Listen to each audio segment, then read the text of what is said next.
Topic है जैन धर्म और बौद्ध धर्म। फ्रेंड्स, हम आपको आज की वीडियो के द्वारा ये बताने वाले हैं कि जैन धर्म और बौद्ध धर्म इन दोनों धर्मों को शुरुआत किसने की, किन राजाओं के द्वारा इन्हें संरक्षण दिया गया और क्या इन दोनों धर्मों की विशेष मान्यताएं थी, किन गुरुओं के द्वारा इनका प्रचार प्रसार बहुत अधिक लेवल पर किया गया, जिसके कारण इन्हें न केवल हमारे देश में बल्कि देश के बाहर की सीमाओं में भी जाना जाता है। तो फ्रेंड्स, सबसे पहले हम ये जानेंगे ये जो धर्म थे इनकी आखिर जरूरत क्यों हुई, ऐसी क्या वजह रही कि इन दोनों धर्मों को इतना प्रमुख रूप से हमारे देश में देखा गया। ऐसा कहा जाता है फ्रेंड्स, 6वीं शताब्दी ईसा पूर्व का जो समय था वो धार्मिक दृष्टि से बहुत इंपॉर्टेंट माना जाता है। उससे पहले जो ऋग्वैदिक काल था वो जैसे जैसे अपनी समाप्ति की ओर चला गया, उसमें कई ऐसी चीज़ों ने, बुरी चीज़ों ने स्थान ले लिया जो किसी भी धर्म को दूषित बना सकती है। जैसे फ्रेंड्स, जाति प्रथा, आडंबर, बलि प्रथा, छुआछूत, ये इस तरह की बुरी आदतें हैं जो किसी भी धर्म में होनी अच्छी नहीं है। तो ऐसे में जब लोग इन सभी चीज़ों से, इन सारी बुरी आदतों से बचना चाहते थे, खुद को संरक्षित कराना चाहते थे, तब लोगों का ध्यान जैन धर्म और बौद्ध धर्म की ओर गया। इनका प्रचार प्रसार जोरों पे किया गया। तो फ्रेंड्स, सबसे पहले हम जानेंगे कि जैन धर्म क्या है, किनके द्वारा उसे शुरू किया गया और संस्थापक कौन थे, किनके द्वारा प्रचार प्रसार किया गया। फ्रेंड्स, जैन धर्म के जो संस्थापक थे वो थे ऋषभदेव और प्रवर्तक वो थे महावीर स्वामी। फ्रेंड्स, ये बात आप ध्यान रखेंगे कि जैन धर्म के संस्थापक महावीर स्वामी नहीं थे बल्कि ऋषभदेव थे। बहुत से लोग महावीर स्वामी को ही जैन धर्म का संस्थापक मानते हैं। फ्रेंड्स, ये बात आप ध्यान रखेंगे कि महावीर स्वामी जो थे वो जैन धर्म के 24वें तीर्थंकर थे। इसके बाद फ्रेंड्स, इनका जन्म हुआ 540 ईसा पूर्व में और इनकी मृत्यु हुई 468 ईसा पूर्व में।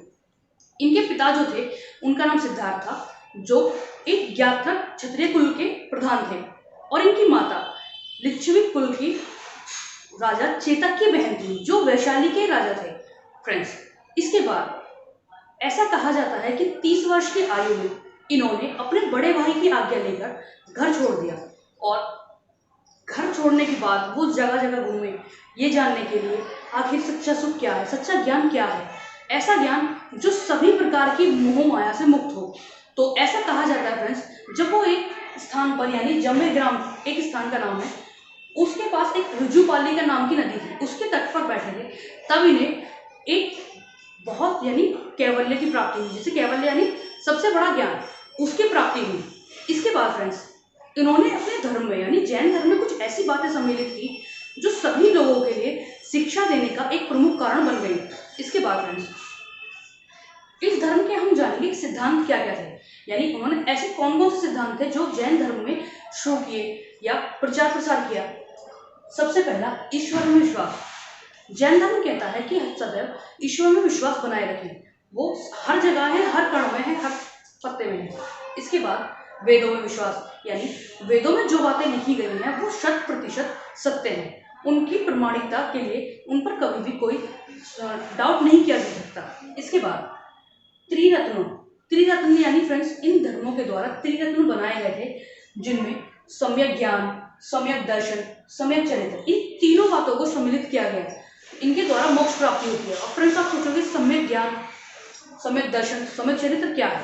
सम्यक ज्ञान से तात्पर्य जो ऐसा ज्ञान जो किसी भी प्रकार के आडंबर, बिना भेदभाव और इस तरह की सारी बुरी बातों से दूर हो, ऐसा ही चरित्र और ऐसा ही दर्शन, यानी जो ना तो किसी का कभी बुरा करे ना ही कभी किसी का बुरा चाहे, इन सारी बातों से दूर रहने वाले ही मोक्ष को प्राप्त कर सकते हैं। इसके बाद फ्रेंड्स, पंच महाव्रत।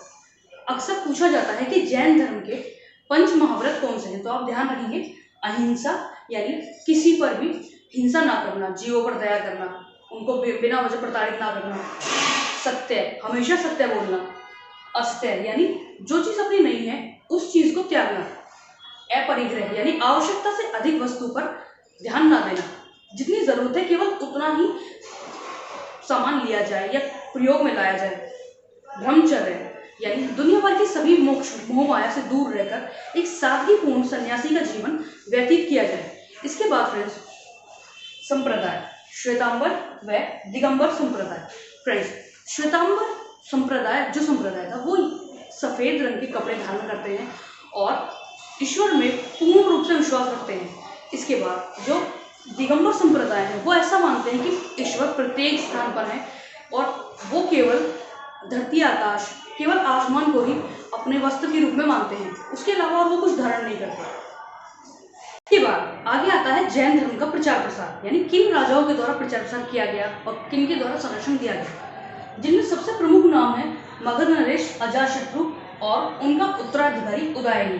फ्रेंड्स, जो मगध नरेश अजातशत्रु थे, इन्होंने अपने स्तर पर इस धर्म को बहुत अधिक प्रचार प्रसार किया और जो प्रथम जैन संगति आयोजित की गई थी वो भी अजातशत्रु के द्वारा ही आयोजित की गई थी। ऐसा कहा जाता है फ्रेंड्स कि जो श्वेतांबर और दिगंबर, इन दोनों संप्रदायों में जो पूरा धर्म बट गया था वो प्रथम जैन संगति के बाद ही बट गया था, क्योंकि इसमें कुछ बातों पर सहमति जताई गई थी, लेकिन सभी जो मानने वाले थे, जो सारे शिष्य थे, वो सभी उन बातों पर एग्री नहीं हुए। इसीलिए उन्हें दो धर्मों में बांट दिया गया, यानी दो संप्रदायों में बांट दिया गया, श्वेतांबर और दिगंबर। इसके बाद जो अगले शासक, जो संरक्षक रहे, वो थे चंद्रगुप्त मौर्य। फ्रेंड्स, चंद्रगुप्त मौर्य जो थे, ऐसा कहा जाता है कि दक्षिण भारत में जैन धर्म के प्रचार प्रसार का अगर किसी को श्रेय दिया जाता है तो वो चंद्रगुप्त मौर्य ही है। इसके बाद अशोक का पुत्र संप्रति, यानी फ्रेंड्स जो सम्राट अशोक थे उनके पुत्र पोते संप्रति भी इसके संरक्षक थे और प्रचार प्रसारक भी थे।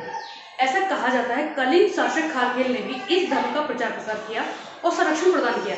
इसके बाद फ्रेंड्स हम जानेंगे कि बहुत जैन धर्म की कितनी संगतियां हुई। कुल इस धर्म की 2 संगतियां हुई, जो पहली हुई पाटलिपुत्र में अजातशत्रु द्वारा और दूसरी हुई बल्लभी में, जिसकी अध्यक्षता देवर्षि श्रमाश्रमण की अध्यक्षता में की गई। फ्रेंड्स, ये रहा हमारा जैन धर्म। इसके बाद हम जानेंगे फ्रेंड्स बौद्ध धर्म के बारे में। बौद्ध धर्म के जो प्रवर्तक थे वो थे गौतम बुद्ध, जिनका जन्म 563 ईसा पूर्व से और मृत्यु 483 ईसा पूर्व में हुई। फ्रेंड्स, जो गौतम बुद्ध थे उनके पिता का नाम शुद्धोधन, राजा शुद्धोधन था और उनका निवास स्थान नेपाल के लुम्बिनी नामक ग्राम में था। उनकी माता का नाम महामाया था। ऐसा कहा जाता है फ्रेंड्स कि उनकी माता का उनके जन्म के, यानी गौतम बुद्ध के जन्म के 7वें दिन में ही देहांत हो गया, जिसके कारण इनकी जो पालन पोषण की जिम्मेदारी थी वो इनकी मौसी गौतमी पर आ गई और उन्हीं की देखरेख में इनका पालन पोषण हुआ। फ्रेंड्स, ऐसा कहा जाता है कि जो गौतम बुद्ध थे उन्हें महल से ज़्यादा बाहर नहीं जाने दिया जाता था। कोशिश ये की जाती थी कि उन्हें हर वक्त खुश रखा जाए, हर तरह की सुख सुविधा उनके आसपास हमेशा रहे। तो एक बार फ्रेंड्स वो अपने पिता की नज़रों से आंखें चुराकर वो महल के बाहर निकल गए। तो ऐसे में उन्होंने कुछ ऐसे दृश्य देखे, ऐसे लोग देखे जिससे उनका मन भरा है। सबसे पहले उन्होंने एक रोगी व्यक्ति, फिर एक मृत्यु होगी किसी की डेड बॉडी, फिर किसी सन्यासी को। इस तरह फ्रेंड्स उन्होंने कई तरह के लोगों को देखा और इस तरह देखने के बाद उनके मन में तरह तरह के सवाल आए कि आखिर इंसान को इतना दुख क्यों होता है, कैसे वो खुद को सुखी बना सकता है, कैसे सारी मोहमाया त्याग सकता है। इन्हीं सारी बातों को वो ध्यान में रखते हुए 21 वर्ष की आयु में उन्होंने घर त्याग कर दिया, यानी गृह त्याग कर दिया, जिसे पूरे यानी बौद्ध धर्म की भाषा में जिसे कहा जाता है महाभिनिष्क्रमण। अगर कोई पूछे, कभी कोई एग्जाम में पूछे तो आप बता सकते हैं कि महाभिनिष्क्रमण का मतलब जो गौतम बुद्ध का गृह त्याग करना है उसे महाभिनिष्क्रमण की संज्ञा दी गई। इसके बाद फ्रेंड्स वो धर्म की यानी ज्ञान की तलाश में एक स्थान से दूसरे स्थान जाते रहे, एक स्थान से दूसरे स्थान पर भटकते रहे। तो ऐसा कहा जाता है कि जो उन्हें ज्ञान प्राप्ति हुई वो बोध गया के उरुवेला में वट वृक्ष के नीचे 35 साल की आयु में कठिन तपस्या के बाद प्राप्ति हुई। फ्रेंड्स, और ऐसा माना जाता है कि उस समाधि में कम से कम ये 8 साल तक रहे, उसके बाद इन्हें ज्ञान प्राप्ति हुई। इसके बाद जो इनका प्रथम ज्ञान का उपदेश था वो दिया गया सारनाथ में, जिसे धर्म चक्र परिवर्तन की संज्ञा दी गई। फ्रेंड्स, ये सारे पॉइंट्स ध्यान रखने वाले हैं, इन्हें आप एग्जाम की दृष्टि से ध्यान रखना। इसके बाद फ्रेंड्स अगला पॉइंट 4 आर्य सत्य, उनके द्वारा जो उनकी शिक्षा दी गई उनमें जो मुख्य बातें बताई गई वो कुछ इस प्रकार हैं, जिनमें आर्य सत्य दुख, यानी जो ये संसार है दुख से भरा हुआ है। और दूसरा उन्होंने बताया दुख का कारण। दुख का कारण क्या है? जो इंसान की इच्छाएं होती हैं वो सभी दुख का कारण होती हैं। और तीसरी कही उसको दुख का नाश, यानी दुख का नाश किया जा सकता है। और चौथा आर्य सत्य उन्होंने दिया दुख नाश का मार्ग, यानी फ्रेंड्स दुख नाश का मार्ग उन्होंने बताया कि अगर इंसान अपनी सारी इच्छाएं त्याग दे तो उसके दुख का अंत किया जा सकता है। इसके बाद अष्टमार्ग यानी अष्टांग योग, जिनमें सम्यक दृष्टि, सम्यक संकल्प, सम्यक वाक, सम्यक कर्म, सम्यक व्यायाम, सम्यक ध्यान और सम्यक समाधि, इस तरह की इन सभी बातों को सम्मिलित किया गया है, जिनमें यह कहा गया कि इंसान दूसरे के साथ ना तो बुरा व्यवहार करे, ना छुआछूत करे, न किसी प्रकार का कोई भी आडंबर करे, कोई अंधविश्वास अपने मन में पाले। जो इंसान दूसरे के समीप कोई जाकर बातें करता है वो अच्छी बातें करे, दूसरे जीवों पर दया दिखाए, और जब भी वो मन लगाकर ध्यान में समाधि में बैठे तो केवल अच्छे विचारों को ही अपने मन में लाए। इस तरह की बातें उन्होंने अपनी शिक्षा में शामिल की। उसके बाद फ्रेंड्स कहा जाता है कि 10 शील और 10 शिक्षा, ये इन्हीं के द्वारा दिए गए। एग्जाम में अगर पूछ लिया जाए कि 10 शील या 10 शिक्षा सिद्धांत किनके द्वारा दिया गया, तो आप ध्यान रखिए कि गौतम बुद्ध के द्वारा ही 10 शील या 10 शिक्षा सिद्धांत दिया गया, जिनमें उन्होंने बताया सत्य, अहिंसा, चोरी न करना, धन संग्रह न करना, ब्रह्मचर्य का पालन करना, नृत्य और गायन का त्याग करना, सुगंधित द्रव्यों का त्याग करना, ऐसा में भोजन ना करना, स्त्री व स्वर्ण त्याग। फ्रेंड्स, जो गौतम बुद्ध थे उन्होंने अपनी जो पूरा धर्म उन्होंने अपने सिद्धांत दिए, उन्होंने इन सारी बातों पर मुख्य रूप से बल दिया। साथ ही उन्होंने ये भी कहा, जाति प्रथा का उन्होंने विरोध किया, किसी भी प्रकार के आडंबरों को इस धर्म में उन्होंने शामिल नहीं होने दिया, और देखते ही देखते ये धर्म एक अंतरराष्ट्रीय धर्म बन गया। और ऐसा माना जाता है, ऐसा कहा जाता है कि बौद्ध धर्म पूरी दुनिया का चौथा सबसे बड़ा धर्म है। इसके बाद जो बौद्ध धर्म के संप्रदाय थे वो कौन कौन से थे, जिनमें बौद्ध धर्म के जो शासक थे उन्हें हीनयान और महायान के नाम से जाना गया। जो हीनयान संप्रदाय के लोग थे यानी इस शाखा के लोग थे, वो गौतम बुद्ध ने उस समय पर जिस प्रकार की शिक्षाएं दी, जैसे उन्होंने उपदेश दिए, उन्हीं उपदेशों को आज भी वैसे के वैसे ही वैसे फॉलो करते हैं। लेकिन जो महायान शाखा के लोग थे उन्होंने ये माना कि जैसे जैसे वक्त बदलता जाए उन उपदेशों को आवश्यकता के अनुसार थोड़ा बहुत परिवर्तित कर लिया जाए। इसके बाद फ्रेंड्स, बौद्ध धर्म की समितियाँ, बौद्ध धर्म की कुल 4 समितियाँ हुई। इन समितियों में जो बौद्ध धर्म के उपदेश थे उन सभी के बारे में जो उनके शिष्य थे, जितने भिक्षु थे, उन सभी को बताया गया। सबसे पहली जो समिति हुई वो राजगृह में अजातशत्रु के द्वारा हुई। उसमें 2 प्रकार के जो गौतम बुद्ध के द्वारा जो संदेश दिए गए थे, जो उपदेश दिए गए थे, उन्हें 2 भागों में बांट दिया गया। एक विनय पिटक, दूसरा सुत्त पिटक। विनय पिटक जो था वो महावीर स्वामी के द्वारा जो कही गई बातें थी वो सारी बातें उसमें सम्मिलित थी, और सुत्त पिटक जो था उसमें जो उनके शिष्यों यानी उनके भिक्षुक जो थे उनके लिए दिए गए उपदेश थे कि उन्हें किस तरह का आचरण करना है, कैसा व्यवहार उन्हें रखना है। इसी प्रकार द्वितीय जो बौद्ध संगति हुई वो वैशाली में कालाशोक के द्वारा हुई, और तृतीय पाटलिपुत्र में अशोक के द्वारा, और चतुर्थ कश्मीर के राजा कनिष्क के द्वारा।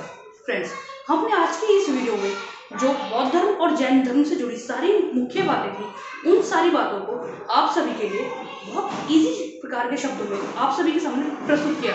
आशा करते हैं कि हमारी यह वीडियो आप सभी के लिए इम्पोर्टेंट हो, और ऐसी अन्य वीडियो के लिए आप प्लीज़ हमारे चैनल को सब्सक्राइब करें और आपके सुझाव हमें कमेंट करके ज़रूर बताएं।